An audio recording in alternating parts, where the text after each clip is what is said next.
connaissez les principes de base du langage CSS, c'est le moment de pratiquer à fond. Dans ce chapitre, je vais vous inviter à modifier la taille de votre texte, sa police, le mettre en italique, en gras, en souligné et même aligner notre texte. Dans quelques minutes, votre page web commencera déjà à ressembler à quelque chose. Comme promis, on va maintenant découvrir de nombreuses propriétés du langage CSS.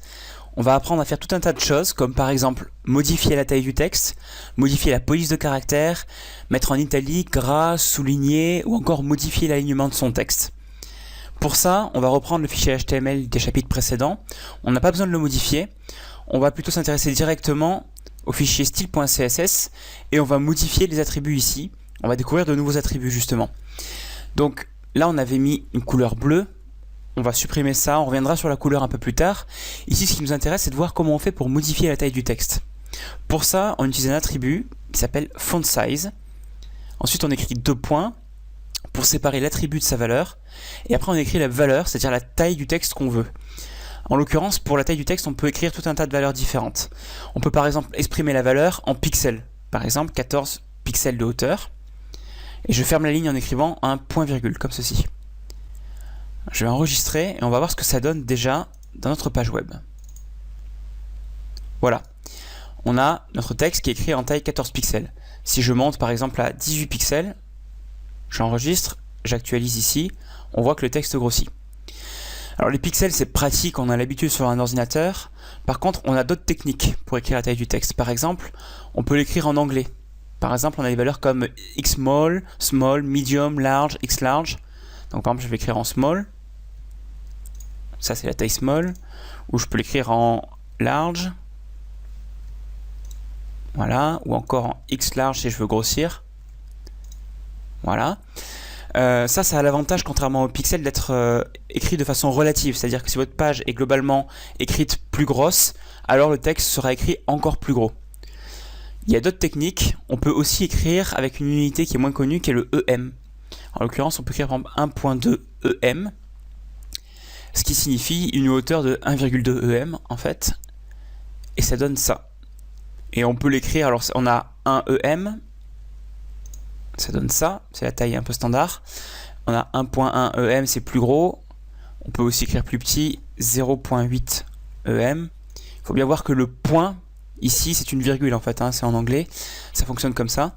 Et on peut même mettre plus gros, on peut mettre 2.3 EM. Voilà, et le texte devient vraiment très gros. Il y a d'autres unités comme le EX aussi, dont je ne parlerai pas plus ici, ou encore le pourcentage. On peut écrire, par exemple, qu'on veut que notre texte fasse 80% de la taille, et ça donne ceci. Voyons voir maintenant comment faire pour changer la police du texte. Pour ça, on a recours à une autre propriété qui s'appelle font family, comme ceci. Et on indique le nom de la police qu'on veut utiliser. Par exemple, je vais utiliser Arial. Il y a une particularité avec cette attribut, font family, c'est qu'on ne peut utiliser que des noms de police que l'utilisateur possède. C'est-à-dire qu'il lui faut des fichiers de police. Et tout le monde n'a pas les mêmes polices. Ça, c'est un vrai problème. Du coup, on est obligé de se rabattre sur des polices que tout le monde a, comme Arial, Times New Roman, ou encore Impact, par exemple. Donc là, je mets juste Arial, une police qu'en général tout le monde a, et on va voir que voilà, le paragraphe de texte est écrit en Arial. Si la personne ne possède pas la police que vous demandez, vous pouvez en spécifier plusieurs, séparés par des virgules. Par exemple, Times New Roman. Ce qui veut dire qu'on demandera d'abord d'afficher en Arial, et si la personne ne possède pas Arial, alors on affichera en Times New Roman. Alors là, si j'enregistre et que j'actualise, on ne verra aucun changement parce que je possède Arial. Donc l'ordinateur a pris la première police qu'il trouvait dans la liste. En revanche, si j'écris en premier lieu une police, par exemple la police Toto, qui n'existe pas, là, on n'utilisera pas Toto, mais bien Arial. Voilà. On peut aussi spécifier des noms de police par défaut, comme serif, ou encore sans serif, qui indique qu'on veut une police qui possède ou non des petites pattes en bas des lettres, mais une police vraiment par défaut. L'ordinateur prendra celle qui est disponible. Maintenant, au-delà de ça, on peut rajouter des polices. Depuis peu, en CSS, c'est la bonne nouvelle, on peut utiliser la propriété addFontFace, qui s'écrit comme ceci, addFontFace, qui va imposer en fait au navigateur de vos visiteurs de télécharger une police. Alors c'est super pratique parce que du coup on peut utiliser des polices personnalisées. Par contre ça a le défaut que ça alourdit le chargement de la page et des fois ça l'alourdit pas mal. Donc il faut l'utiliser vraiment avec parcimonie. À l'intérieur on va indiquer le nom de la police qu'on veut créer. Donc par exemple Toto. Et on va indiquer src URL comme ceci. Le nom du fichier de police qu'on veut utiliser, par exemple totopolice.wof, ça dépend de l'extension, il peut y avoir plusieurs types d'extensions. C'est d'ailleurs un des défauts de cette technique, c'est que les navigateurs gèrent différents formats de police et du coup il faut en proposer plusieurs. Donc c'est un petit peu compliqué. Plutôt que de rentrer dans les détails là-dedans, je vous propose une méthode qui marche à tous les coups en passant par des sites que j'aime bien. Par exemple, il y a le site FontSquirrel que j'aime bien utiliser, qui propose des polices gratuites et libres de droit, ce qui est suffisamment rare pour être souligné dans le monde des polices. Et si on veut utiliser une police, par exemple celle-ci qu'on trouve jolie, on clique dessus, il affiche la police, il nous propose de la télécharger, mais surtout il nous propose de télécharger un kit pour le web. Voilà, et là il y a pas mal de paramètres. On vous demande dans quelle langue vous allez écrire. Donc là on va indiquer qu'on a écrit en français, sinon vous risquez d'avoir des problèmes avec certaines polices avec les accents. Et ensuite il nous demande quel format de fichier télécharger. Par exemple là il nous propose les 4, TTF, EOT, WOF et SVG. Et je vous recommande de prendre les 4, comme ça vous êtes sûr que globalement tous les navigateurs arriveront à afficher votre police. Ensuite vous pouvez cliquer sur Download, et là vous allez télécharger un zip. Et ce zip contiendra un ensemble de fichiers, un exemple de démo en fait, et vous pourrez vous en inspirer pour l'insérer dans votre code CSS et utiliser cette police personnalisée. Il y a une autre technique aussi qui est pas mal, c'est de passer par Google Fonts, Google Web Fonts, qui propose aussi un ensemble de polices libres de droit, par exemple celle-ci, voilà. Et on peut avec ces polices-là utiliser les techniques. Alors on clique sur Quick Use.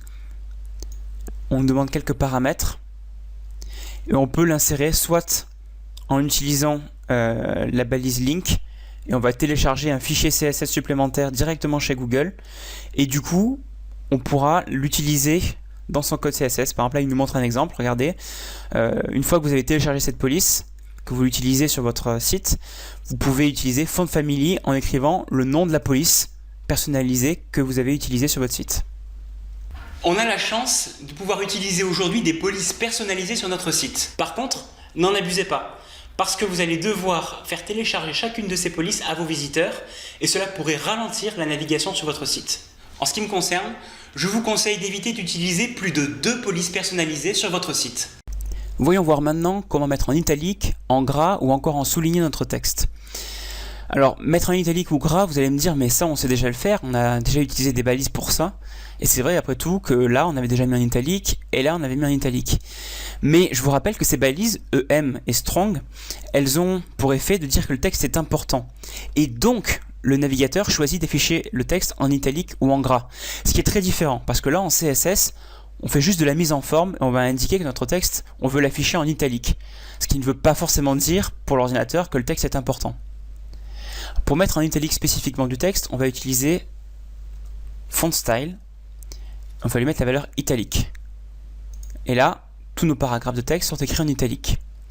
Pour mettre en gras, on va utiliser Font Weight, Bold, et tous nos paragraphes de texte seront en gras.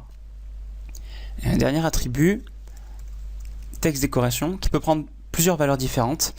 La première qui nous intéresse est Underline, qui va avoir pour effet de souligner le texte, ou encore Line Through, qui aura pour effet de barrer le texte, et enfin Overline, qui a pour effet de mettre une ligne au-dessus du texte.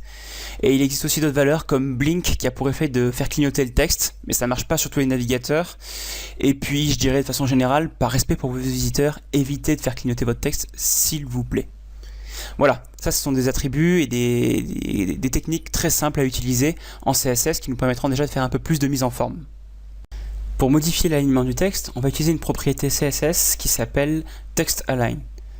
Par exemple, je vais ici essayer de faire en sorte que mon titre H1 soit centré. Pour ça, je vais écrire H1 text align center. Et mon titre est centré. Je peux aussi l'aligner à droite ou encore le mettre à gauche, ce qui est la valeur par défaut, donc on revient à ce qu'on avait tout à l'heure. On peut aussi justifier le texte, c'est-à-dire faire en sorte qu'il prenne exactement toute la largeur disponible. Alors ça, pour le voir, on va plutôt le faire sur un paragraphe de texte, et on ne verra vraiment rien pour le moment parce que on n'a pas encore assez de texte. Donc je vais rajouter un petit peu de texte. Je vais par exemple répéter de nombreuses fois, patienter encore un peu, copier-coller, copier-coller, copier-coller. Hop, j'enregistre. Et là, on va pouvoir voir l'effet du justifié. Voilà. Le texte prend toute la largeur. Alors que si j'avais mis la valeur par défaut, left, on aurait eu plutôt cet effet-là. Il existe une autre technique d'alignement qui s'appelle les flottants, qui permet de faire des mises en page très intéressantes sur nos pages web. Alors pour voir le principe, je vous propose de rajouter une image au début de ce texte. Par exemple une image de Zothor que j'ai mis dans le même dossier.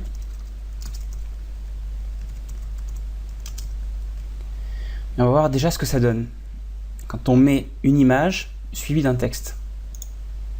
Voilà, on a ça, on a l'image et on a le texte qui commence en bas de l'image, puis ensuite il continue à la suite.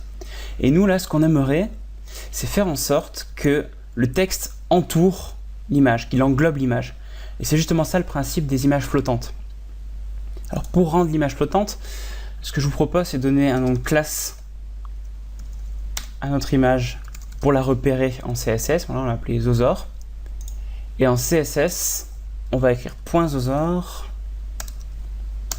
Et là, on rajoute la propriété float left. Voilà. En faisant ça, on voit que l'image est positionnée comme ceci et le texte l'englobe, ce qui est vraiment joli. On peut aussi mettre l'image sur la droite avec float right. Par contre, si vous voulez faire en sorte à un moment donné dans votre texte que le texte à la suite continue en dessous de l'image, là on va devoir faire autrement. Alors, je vous propose de regarder ce que ça donne. On va réduire un petit peu la quantité de texte. Ici, on va faire un deuxième paragraphe à la suite. Voilà. Vous voyez, on a un premier paragraphe, un deuxième paragraphe à la suite. Et on aimerait que ce deuxième paragraphe continue à la suite de l'image et non pas qu'il englobe l'image. Pour ça, on va utiliser une autre propriété. Alors, on va l'appeler par exemple classe ligne pour dire qu'on veut aller à la ligne. On donne le nom qu'on veut, point ligne. Et là, on va écrire clear right si on veut faire en sorte d'arrêter un flottement à droite. Et ça aura pour effet de faire en sorte que le texte continue juste après l'image. Et si on avait fait un float left, on aurait écrit clear left. Ou encore, on peut écrire clear both, ce qui marche dans les deux cas.